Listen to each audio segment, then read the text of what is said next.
All right, well, good afternoon, everybody. Welcome to our day 2 recap. We hope you have a great day. Certainly happy to have Dr. Watson and Vickie Taylor with us today. Great job on your presentations and your continued support with not only stress first aid, but all the work you do with the first responder community. So for those of you who were on yesterday, we'll do a similar format that for those of you that weren't, if you have a question, just type it in the chat room and we'll get either Patricia or Vickie to answer it. But I thought before we did that, I had a couple thoughts from today. And I think the one thing that's interesting, and we've talked about this a little bit, is, Dr. Mancini yesterday talked about kind of some of his research and, initial studies as it's related to COVID. But I know certainly in our work at the FRCE and the feedback that we're getting is that, it certainly seemed, although it seems to be getting better, but, I think over the last year or so, one of the things that we've really seen as prevalent is people's stress level was, if their floor was at 10%, they were operating at like a 30% floor. So I'd be interesting, I'll start with you, Vickie, and all the work there that you've been doing in Virginia. Have you seen, or did you see something similar? It's sort of hard to generalize everybody, but because depending on what their reaction was to COVID, because like everywhere else in the country, we had lots of different responses.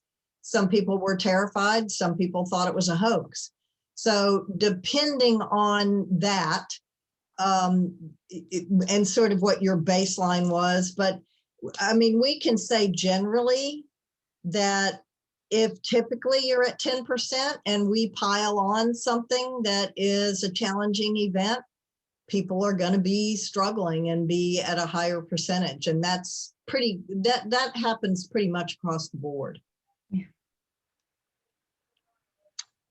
How about you, Patricia?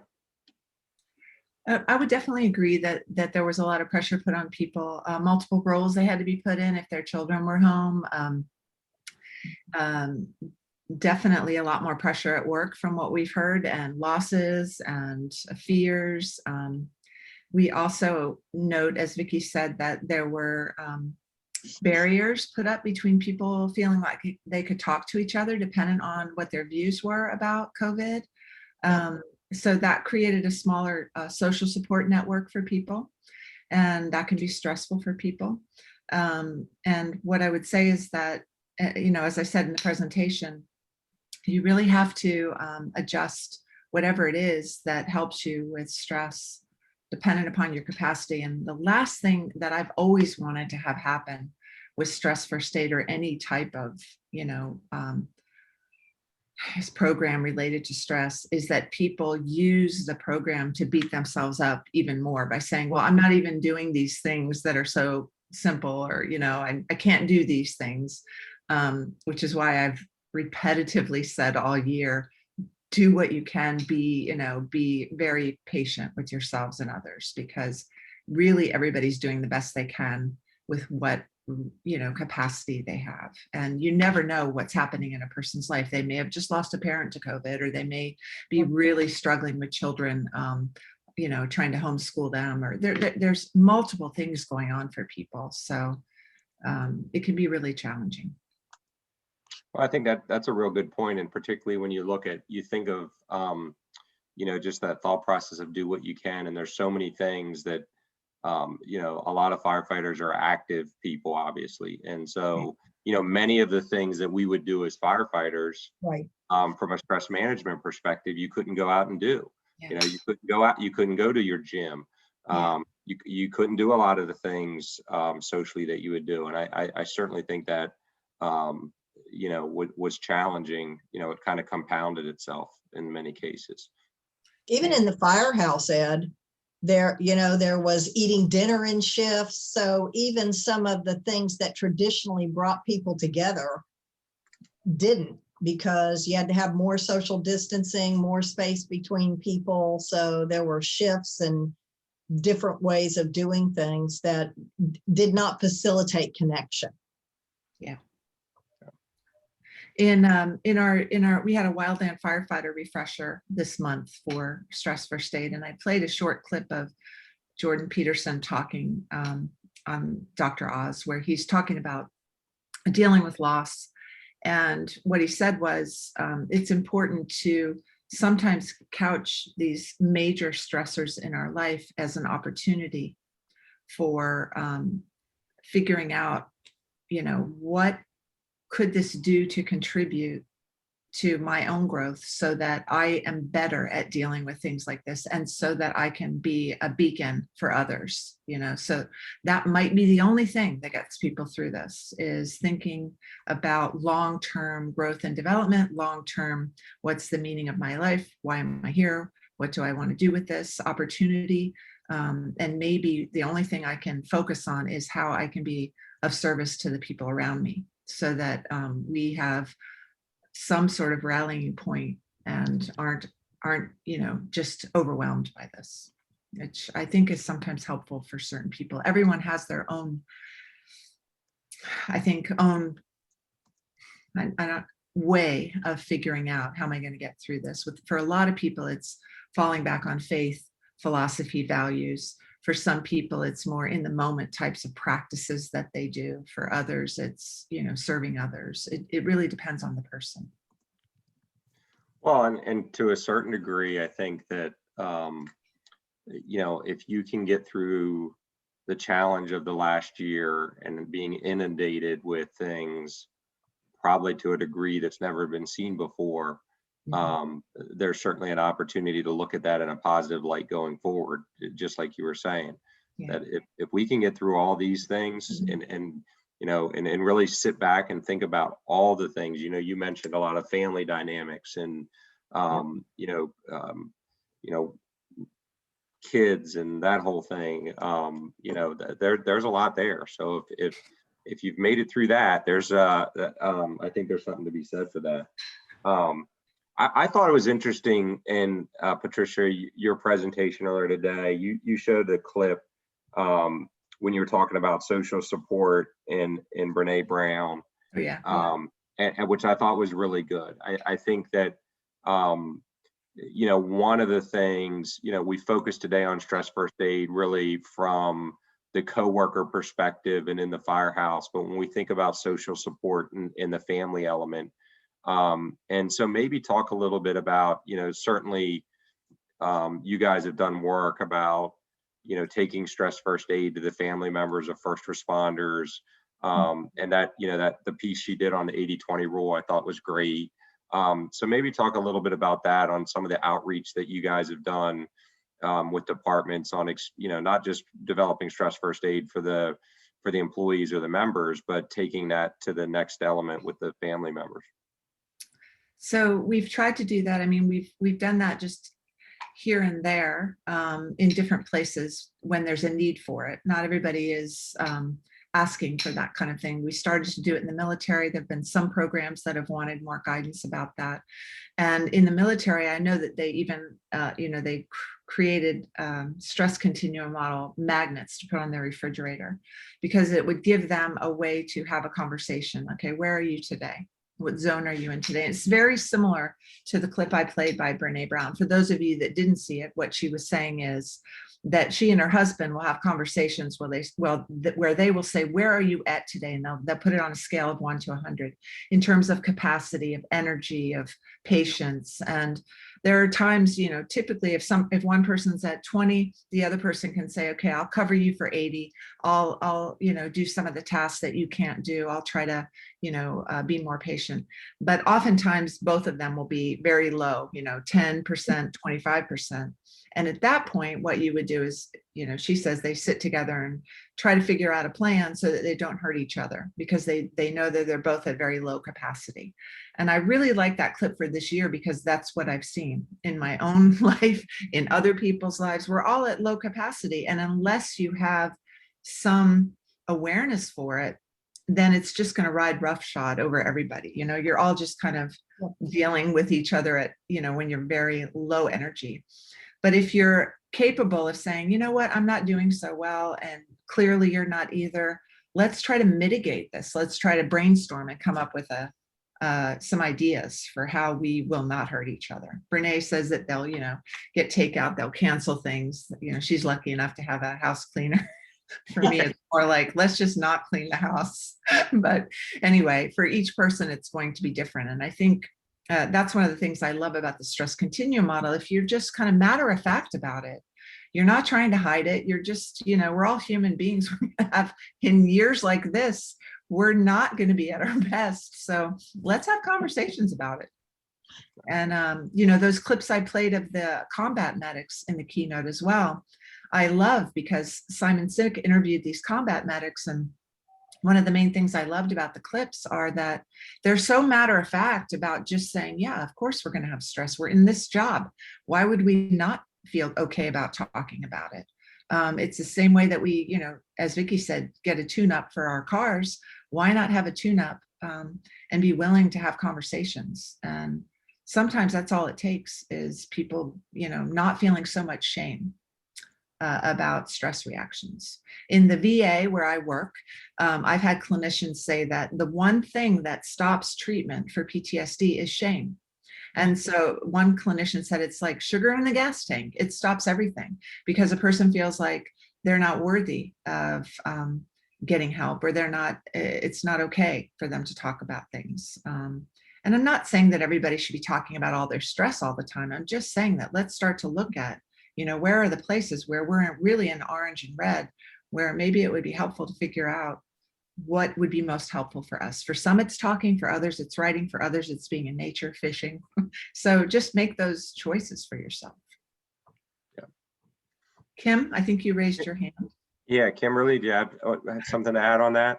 Yeah, so in my presentation today, I did provide a link to the National Wildfire Coordinating Group, so the NWCG, and it's to the preparedness guide for firefighters and their families. And it's a guide that we collectively put together for firefighters to take home and talk to their families about the role that they have, the role of a wildland firefighter and the stresses that they would endure. We've also put together a reset guide in the U.S. Forest Service. It's in a draft form at this time, but there again, that transition period between the fire season and then the firefighter coming home and reintegrating with the family.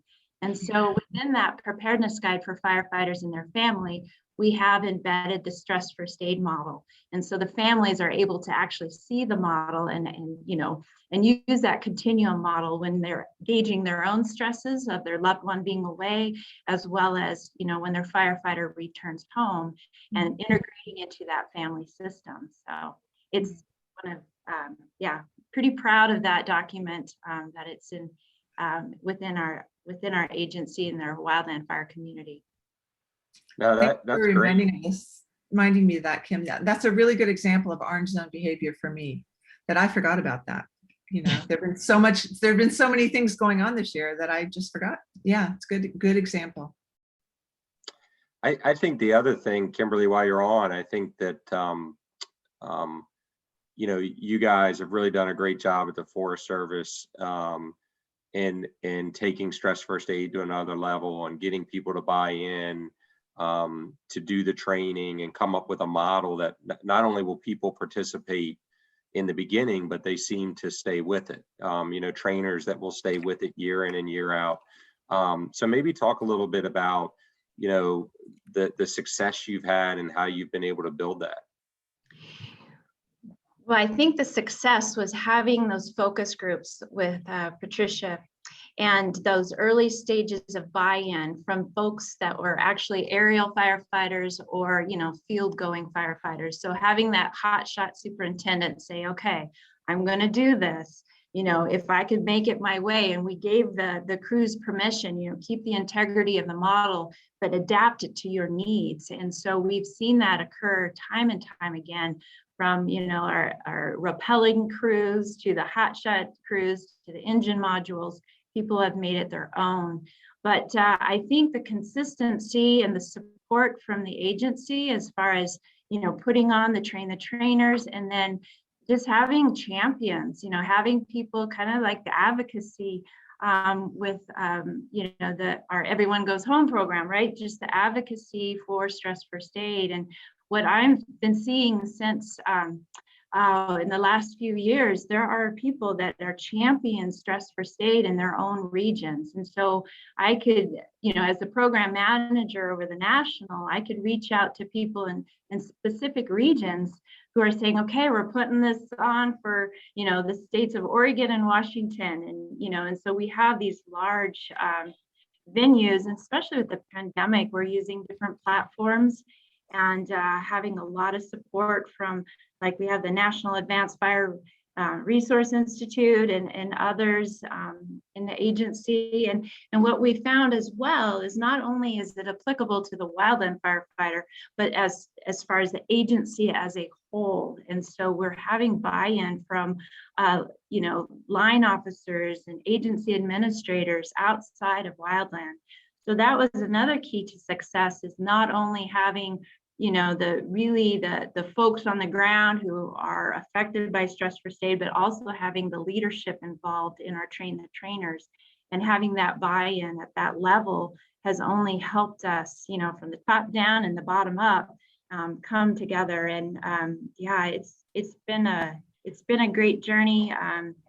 But yeah, the support has been instrumental in obviously having really good instructors out there. And as Patricia mentioned, our refresher courses this year, I think really put the fuel in the fire for a lot of our stress first aid instructors, because they're excited about it again, to get out there. And it's nice, there's a lot of systems that you could put in place, like having a really good platform to have a list of all instructors. And, so we've been really working behind the scenes to make that look more accessible for our instructors too. So a lot of different lessons learned, I think, going forward.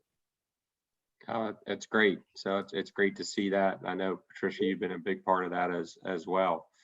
I know earlier in this session, so a couple of folks asked about how to get more involved in stress first aid, and certainly they can reach out to either Lori or I at the FRCE. There were also, Kimberly, you just talked about advocacy for, a number of things that we've talked about this week, and wanting to get more involved. So, certainly anybody can reach out to us at the FRCE, and, if it's something at the regional level, we can put them in touch with some people, or want to get involved in the national advocacy efforts. There's certainly more than enough work to be done. So we'll take any and all help.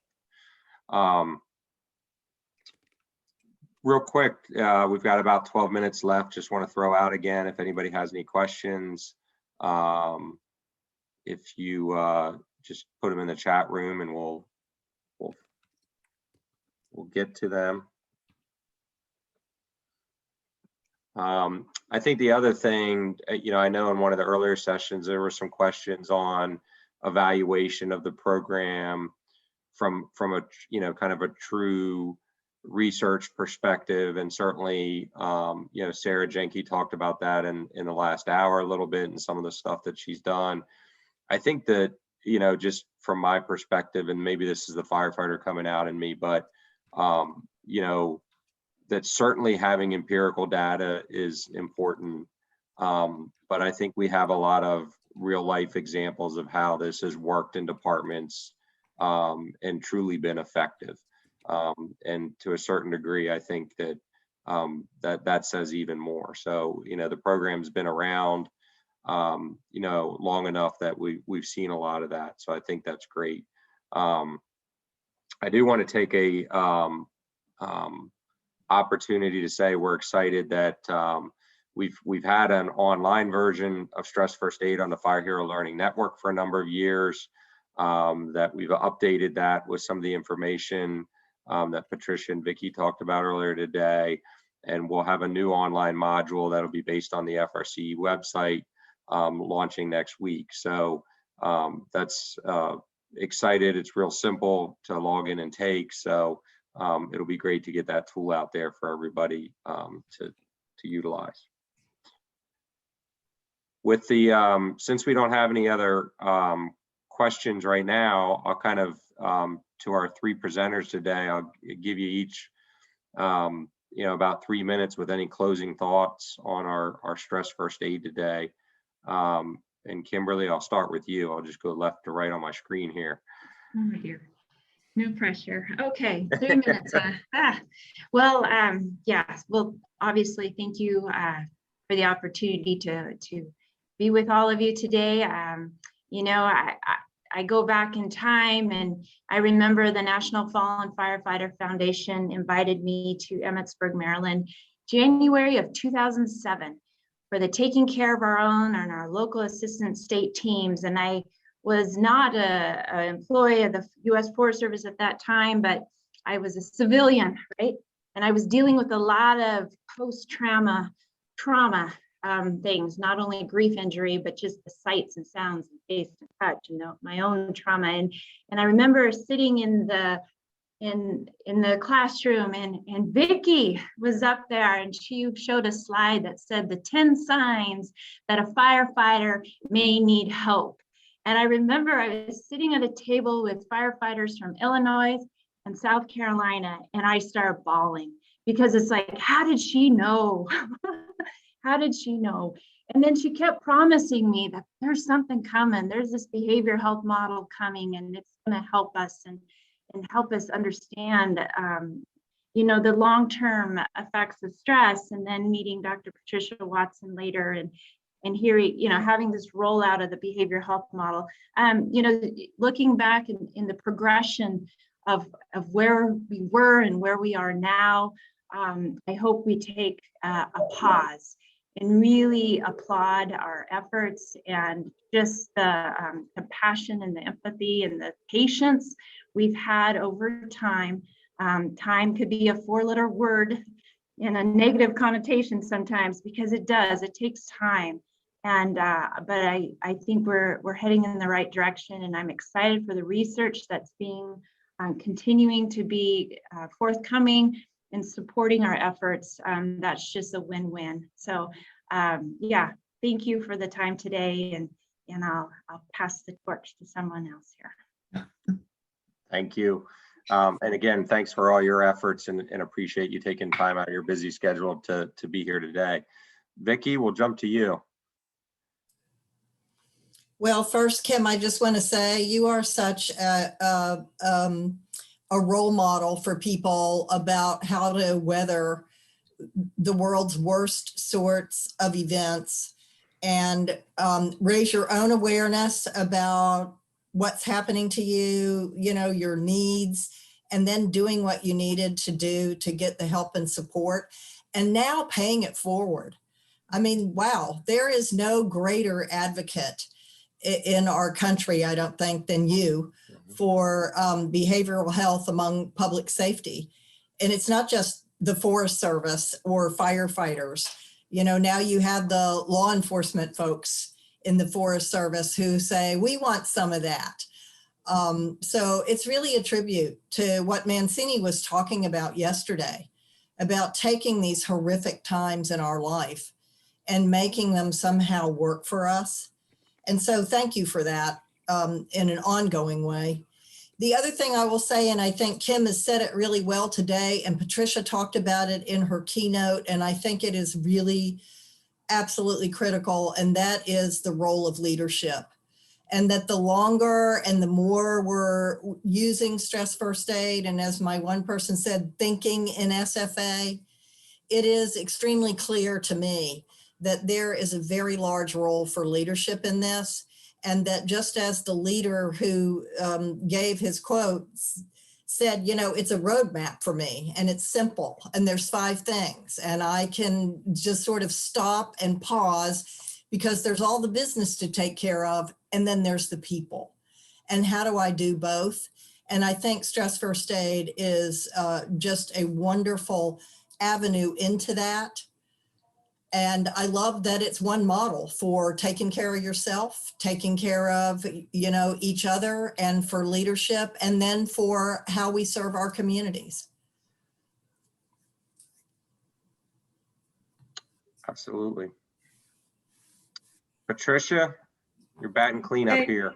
All right, Ed. All right. So it's always hard to be making closing comments on something like this. So what I will just say is I want to thank you all for the work that you do and for being interested in this. So it tells me that if you're interested in sitting here in the midst of all the busy work that you have, that you're the type of person that people would want to be around in stressful times. So Yep. I'd like to thank you for that. I'd also like to reiterate that the model is meant to be a living model to do with what you would like and be creative with what you like. You know, think of it as an endoskeleton, which you know allows you to decide. And I'm learning about it all the time. You know, I had when my son was 6 years old, I was stressed dropping groceries, trying to get the door open. And I heard his little voice behind me say, just think about the good things, Mom. Just think about the good things. And so I thought, okay, if he can learn something as simple as that, then all of us can be learning. And I'm growing and learning all the time too. I'm constantly looking at YouTube videos, you know, Simon Sinek, Brene Brown, people who are talking about leadership, people who are talking about social skills. There's a great channel called Charisma on Command, where they give you like little clips of people in interviews and movies and tell you this is a good conflict resolution tip. You know, this is a good way to deal with criticism. And, you know, so I'm always, you know, learning as I go along, trying to fit different skill sets within this framework or endoskeleton. And I encourage everybody to do that. It's you know, we're all developing and growing across the course of our lifetime. I would also just say that the model, and I'll try to paste a PDF of the logic model in the chat in a second here, but Stress First Aid was always meant to be kind of a stepping, you know, it's a big piece of people supporting each other, but always remember that there is a place for more, you know, specific concentrated care. You know, as a psychologist, I'm really well aware that people think psychologists are weird and they don't want to have anything to do with us, right? For many reasons, and rightfully so.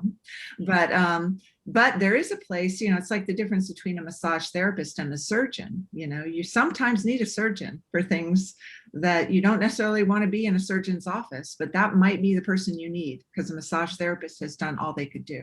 So always think in those terms. I don't want people to ever feel stuck that they're responsible for the mental health of their coworkers, when maybe it's something beyond what you're able or you know, capable of doing. So I'll finish there and thank you all again for everything that you're doing. Well, great wrap up. And again, thank each of you for everything you guys do and for your efforts today. And thanks everybody for jumping on here at the end of the day. Again, as I said yesterday, if a question pops up tonight, feel free to email us. We'll certainly you know, get that to the presenters and get back to you. Some of the materials that people have been asking about today, we'll send an email out at the end of the conference. There's a little trick in getting the materials from us. And I'll just say that, you know, one of the great things about getting funding from FEMA and AFG, which is unbelievably great that we get that funding, but they're really big on metrics and getting feedback from the event. So we'll be sending out a survey at the end of the conference. And if you guys fill out the survey, then we'll certainly get all the materials to you. That's the only cost of this whole week to you guys. But it's extremely important to us to get that survey back. So so with that, we'll give you a minute back of your day and look forward to seeing everybody tomorrow. Have a great night. Thanks, everyone. See you. Thank you.